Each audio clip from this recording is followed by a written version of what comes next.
Hello students, welcome to my channel. तो आज हम लोग शुरू करेंगे क्लास 12 मैथ्स का चैप्टर 4 डिटर्मिनेंट्स का। हाँ जी, तो मैं उम्मीद करती हूँ कि आप लोगों ने चैप्टर 3 मैट्रिसेस तो कंप्लीट कर ही लिया होगा।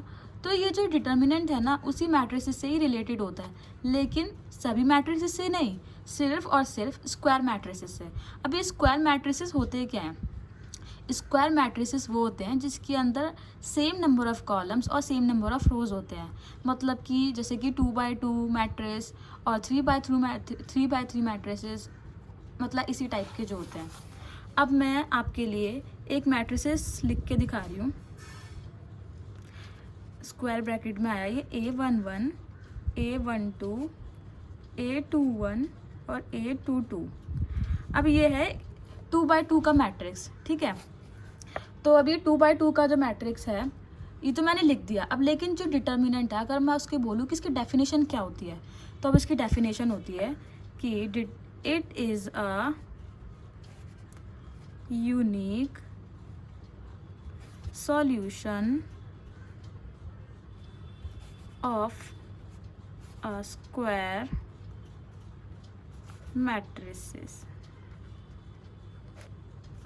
अगर आप मुझे बोलेंगे कि मैं इसको डिटर्मिनेंट के फॉर्म में लिखूँ तो मैं कैसे लिखूँगी? डिटर्मिनेंट ऑफ ए, इसी मैट्रिक्स को मैं लिख के दिखा रही हूँ। ये determinant of A is equal to A11, A12, A21, A22। अब ये जो है ना, इसको अगर हम नॉर्मली देखेंगे, जो दो लाइंस हैं, अगर आप नॉर्मली इसको देखेंगे कहीं पर तो आप बोलेंगे कि ये तो मॉड्यूलस है, ए का मॉड्यूलस, लेकिन ये यहाँ पर ए का मॉड्यूलस नहीं कहलाएगा। यहाँ पे हम इसको बोलेंगे डिटर्मिनेंट ऑफ ए।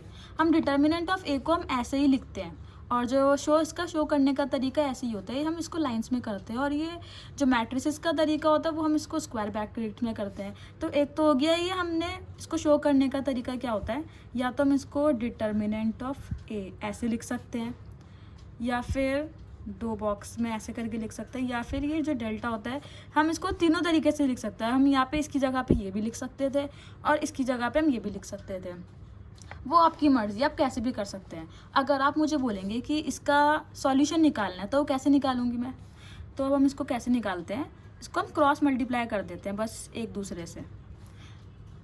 तो अब हम इसको लिखेंगे determinant of A is equal to, इसको इससे मल्टीप्लाई करा तो क्या आया, A11, A22 माइनस में A12 इंटू में A21। अभी तो यहाँ पे ये एलिमेंट्स दे रखे थे, अगर हमारे पास कोई भी डिजिट होती तो हम इसको सॉल्व करके आंसर निकाल लेते। तो हम इसको जो भी आंसर आएगा वो इसका सॉल्यूशन हो जाएगा। ये तो था डिटर्मिनेंट ऑफ ऑर्डर 2। ऑर्डर 2 मतलब जिसके अंदर 2x2 का मैट्रिक्स होता है। अगर हम बोलें कि डिटर्मिनेंट ऑफ ऑर्डर 1 निकालना है हमें, तो वो क्या होता है, डिटर्मिनेंट ऑफ ऑर्डर 1। ऑर्डर 1 का मैट्रिक्स होता है जिसके अंदर सिर्फ एक ही एलिमेंट होता है, मतलब कि एक ही रो होगी और एक ही कॉलम होगा। तो उसका अगर हमें डिटर्मिनेंट निकालना हो तो कैसे निकलेगा, determinant of A is equal to, जो स्मॉल ए है बस यही, क्योंकि अब उसमें एक ही एलिमेंट है तो वही डिटर्मिनेंट हो जाएगा उसका। अगर हमें निकालना हो डिटर्मिनेंट ऑफ ऑर्डर 3, ऑर्डर 3 का मतलब कि जो 3x3 का मैट्रिक्स होता है, तो अब हम इसको कैसे लिखेंगे? अब समझ लो कोई डिटर्मिनेंट दे रखा है A11, अब इसके सारे एलिमेंट्स हैं A11, A12, A13, A21, A22, A23 और ये A31, A32, A33, ये सारे इसके एलिमेंट्स हैं। अब हम इसको कैसे निकालना है, इसको हमें करना पड़ेगा एक्सपेंड। अब इसके अंदर तो हमारे पास, हमने इसको क्रॉस मल्टीप्लाई कर लिया था, जो 2x2 का मैट्रिक्स था हमारे पास। अब इसको हम कैसे करेंगे, इसको हम करेंगे एक्सपेंड। अब हम इसको एक्सपेंशन कैसे कर सकते हैं, एक्सपेंशन अलॉन्ग रो 1, जो ये फर्स्ट रो है इसको भी कर सकते हैं। एक्सपेंशन अलॉन्ग सेकंड रो, या फिर एक्सपेंशन अलॉन्ग जो थर्ड रो है इसके अलॉन्ग कर सकते हैं। या फिर हम इसको एक्सपेंशन कर सकते हैं कॉलम के अलॉन्ग, कॉलम 1, कॉलम 2 और कॉलम 3। तो अब मैं आपको इसको करके दिखा रही हूँ। जनरली अगर हम इसको नॉर्मली ऐसे हम एक्सपेंड करते हैं तो हम इसको रो 1 के अलॉन्ग ही करते हैं, जो फर्स्ट रो होती है। तो मैं आपको इसको ऐसे ही करके दिखा रही हूँ, expansion along first row. First row कौन सी है? R1।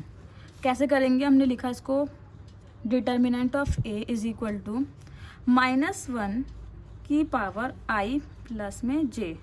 i प्लस, हमारा पहला एलिमेंट क्या है? A11। तो A11 का मतलब कि i हमारा क्या है? रो, मतलब कि 1। j हमारा क्या है? 1, कॉलम। तो A11 क्या हो गया? 1 + 1। तो पहला एलिमेंट हम इसको यहाँ पे एज इट इज़ लिख देंगे, A11। अब A11 तो हमने लिख दिया। अब इसको हम कैसे एक्सपेंड करेंगे?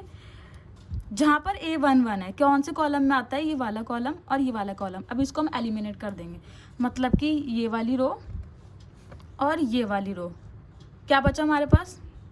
ये और ये एलिमिनेट करने के बाद ये और ये हमारे पास बचा A22, A23, A32 और A33। हमने इसको और इसको एलिमिनेट कर दिया, ठीक है। तो हमारे पास आया A22, A23, A32 और A33, ठीक है। अब हमने यहाँ पे लगा दिया प्लस का साइन। प्लस के बाद हमने फिर -1 लिखा। -1 ये हमारा सेकंड एलिमेंट है। सेकंड एलिमेंट का मतलब कि 1 + 2, यहाँ पे हम लिखेंगे 1 + 2। i और j है हमारा ये 1, तो ये हम स्क्वायर वाले एलिमेंट को एज इट इज़ लिख देंगे। अब हमारे को, हमने इसके अंदर ही हमारा कौन सी रो में आता है, इसको हम एलिमिनेट कर देंगे। और ये किस में आता है? किस कॉलम में? इस वाले कॉलम में आता है। तो हम इसको और इसको एलिमिनेट करने के बाद हमारे पास क्या बचा? A21 और A23 और A31 और A33, ठीक है। अब आया हमारा ये वाला एलिमेंट A13। हम कैसे लिखेंगे? प्लस में -1। A13 क्या है? i + j, 1 + 3, 1 + 3। ये वाला एलिमेंट तो i + j यही हो गया हमारा 1 + 3, और ये A13 हमने एज इट इज़ लिख दिया। अब क्या है? इसको एलिमिनेट, कौन से रो में है ये वाली रो एलिमिनेट कर दी हमने। और क्या एलिमिनेट कर दिया? ये वाला कॉलम, ठीक है। तो हमारे पास क्या बचा? A21, A22, A31 और A32। सही। अब हम इसको कैसे करेंगे?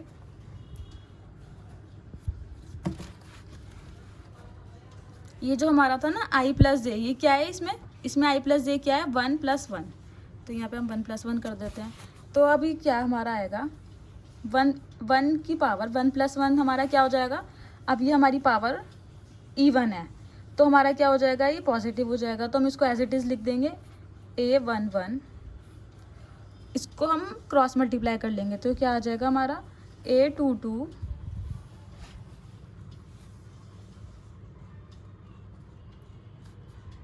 और क्या था हमारा? इनटू में A33 माइनस में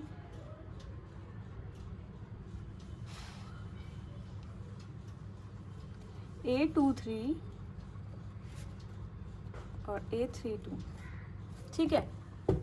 ये हमारा इधर ये आ गया। अब उसके बाद हमारा क्या था? ये रहा -1 की पावर 1 + 2, 1 + 2। ये क्या है? ऑड नंबर है, ठीक है। तो -1 की पावर ऑड है, तो क्या हो जाएगा हमारा? -1 ही हो जाएगा। तो हम -1 तो लिखेंगे नहीं, हम इसको माइनस में करके एज इट इज़ जो हमारा था A12 वो लिख देंगे, A12। और क्या था हमारा? A21, A33 minus A23, A31, ठीक है। ये हमारा ऐसा आ गया। अब उसके बाद हमारा क्या है? -1 की पावर 1 + 3, 1 + 3 4 हो गया, मतलब इवन है। -1 की पावर इवन, तो मतलब कि हमारा पॉजिटिव हो जाएगा। तो हमारा पॉजिटिव होकर क्या आ जाएगा? सिर्फ A13 हम लिख देंगे और इनको हम क्रॉस मल्टीप्लाई कर देंगे। तो हमारा क्या आ गया? प्लस A13 ब्रैकेट में A21 A32 माइनस A22 और A31। अब हम इसको सॉल्व कर लेंगे ना तो हमारा ये आंसर आ जाएगा। अब ये तो हमने करा एक्सपेंशन अलॉन्ग फर्स्ट रो, मतलब कि रो 1। अब ऐसा भी हो सकता है कि क्वेश्चन में आ जाए कि एक्सपेंड करो अलॉन्ग रो 2 या फिर कॉलम 1 या फिर कॉलम 2। अब वो हम कैसे करेंगे? तो ये था हमारा ऑर्डर 3 का मैट्रिक्स। अभी तो हमने इसके अलॉन्ग करा था। अगर हम इसके अलॉन्ग करेंगे रो 2 या फिर C1 के अलॉन्ग, ये रहा C1, तो हम वो कैसे करेंगे? बिल्कुल एज इट इज़ सेम यही होता है। हम इसको कैसे लिख देते हैं, बस अगर हम करते हैं, समझ लो आप, रो 2 के अलॉन्ग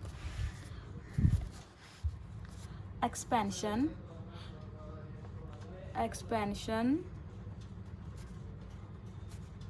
अलॉन्ग सेकेंड रो, जो कि क्या है R2। अब वो कैसे करेंगे हम? R2 हमारा ये I प्लस जे होता है ना, इधर -1 की पावर I प्लस जे, तो I प्लस जे इसमें क्या है हमारा 2 + 1, तो क्या हो जाएगा 2 + 1 नेगेटिव, मतलब कि ऑड है, तो ऑड की क्या हो जाएगा -1 की पावर ऑड, तो वो हमारा नेगेटिव हो जाएगा। तो हम क्या करेंगे -A21 हम एज इट इज़ लिखते हैं -A21। अब उसमें क्या था हमारा A21 में, ये हमारा एलिमिनेट हुआ और ये हमारा एलिमिनेट हुआ, ये वाली रो। तो अब हमारे पास क्या बचा, ये और ये एलिमिनेट होने के बाद A12 A13 A32 और A33, ये और ये, ठीक है। तो हमारे पास क्या बचा,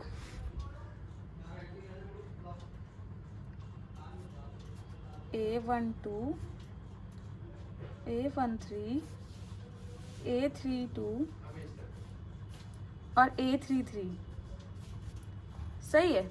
ये तो हमारा ये वाला आ गया।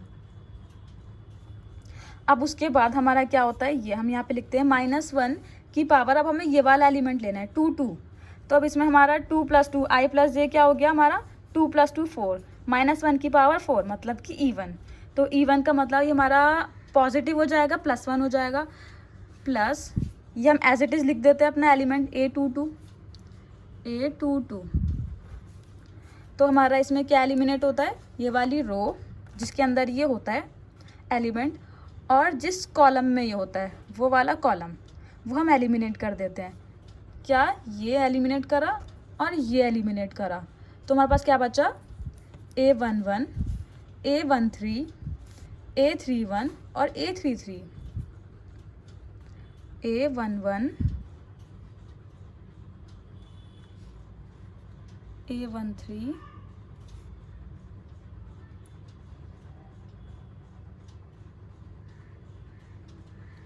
A31 और A33। अब उसके बाद हमारे पास ये वाला एलिमेंट है, ये वाली इस वाली रो में A23। तो A23 का मतलब हम इसमें अगर रखेंगे अपने, इसमें -1 की पावर I प्लस जे क्या 2 + 3, मतलब कि 5, ये हमारा हो गया ऑड। तो ऑड का मतलब ये हमारा नेगेटिव ही रह जाएगा, -A23 हो जाएगा ये हमारा -A23। तो अब हमारे इसमें क्या एलिमिनेट हुआ हमारा, जिस वाले ये एलिमेंट जिस भी रो में होता है वो हम एलिमिनेट कर देते हैं, ये वाला एलिमिनेट हुआ। और कौन से कॉलम में है, ये थर्ड कॉलम में, ये एलिमिनेट कर दिया हमने। तो हमारे पास क्या बचा A11 A12 A31 और A32, ठीक है। क्या हमने एलिमिनेट करा, ये वाली रो और ये वाला कॉलम। तो क्या बचा हमारे पास A11 A12 A31 A32। तो हम इसको बस एज इट इज़ उतार देंगे यहाँ पर, A11 A12 A31 और A32। अब हम इसको क्या कर देंगे, बस हमारे पास ये सब कुछ आ गया है, हम इसको क्रॉस मल्टीप्लाई कर देंगे, -A21 A12 A33 -A31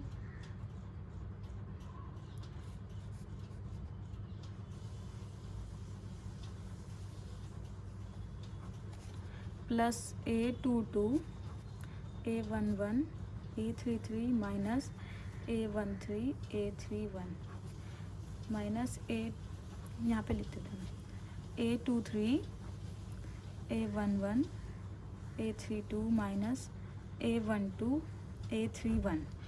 अब हमने सब कुछ हमने इसमें देख लिया, बस हमें इसमें क्या देखना है कि अगर हम रो 1 के अलॉन्ग एक्सपेंड करते हैं तो हमारा फर्स्ट वाला एलिमेंट पॉजिटिव आता है, बस सेकंड में नेगेटिव आता है और लास्ट वाला भी हमारा पॉजिटिव होता है। मतलब फर्स्ट रो में हमारा बीच वाला बस नेगेटिव हो जाएगा, और अगर हम सेकंड रो के अलॉन्ग करेंगे तो बीच वाला पॉजिटिव होगा और दोनों वाले नेगेटिव होंगे। बस आपको ये चीज़ ध्यान में रखनी है, और इसमें कुछ भी ऐसा कुछ नहीं होता, बस अगर हम इसको सॉल्व कर देंगे